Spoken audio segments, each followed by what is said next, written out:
Ini model MacDodo MC255, power bank 10,000 mAh yang datang dengan output 22.5 watt. Fast charge, dua kabel terbina iaitu Lightning dan Type-C, paparan LED digital dan saiz, yang memang dicipta untuk orang yang nak kuasa besar tapi bentuknya kecil. Bila unboxing, pengalaman dia memang simple.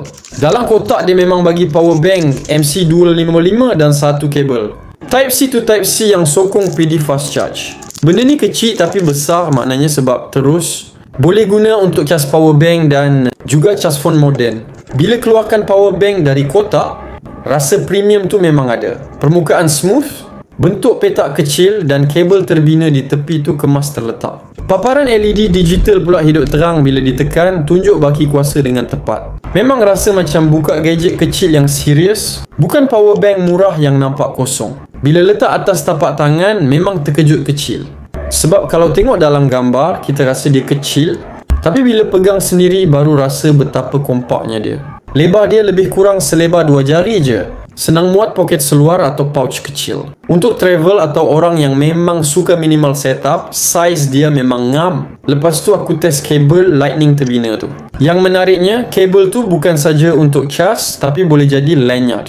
Boleh sangkut dekat jari kalau tengah berjalan, atau buat macam strap masa pegang power bank dengan phone sekali. Memang praktikal sebab tak rasa macam kabel biasa yang terjulur.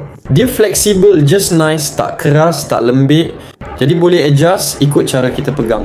Kabel Type-C terbina pula aku cuba sambung terus ke phone Android. Best sebab tak perlu bawa kabel asing. Just tarik je dan sambung. Bila sambung, dikeluarkan fast charge dan memang terasa laju ni.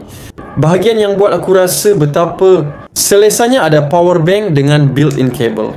Tak ada drama kabel tertinggal dekat rumah. Dalam kotak tadi ada satu kabel Type-C to Type-C yang sokong PD fast charge. Kabel ni aku guna untuk cas semula power bank. Bila plug dekat charger PD yang aku selalu guna, pengecasan semula dia memang laju.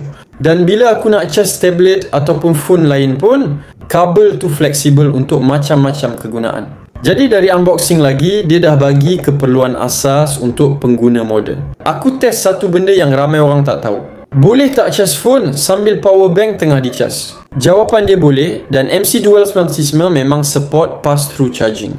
Cumanya, bila buat dua proses sekaligus, fast charge memang tak keluar. Cas masih jalan, cuma kelajuan jadi standard sebab tenaga terbahagi dua. Ini normal untuk kebanyakan power bank compact yang ada built-in cable. Jadi untuk betul-betul dapat fast charge, kena cas satu peranti sahaja. Tapi aku suka sebab at least boleh buat kerja dua hala kalau emergency.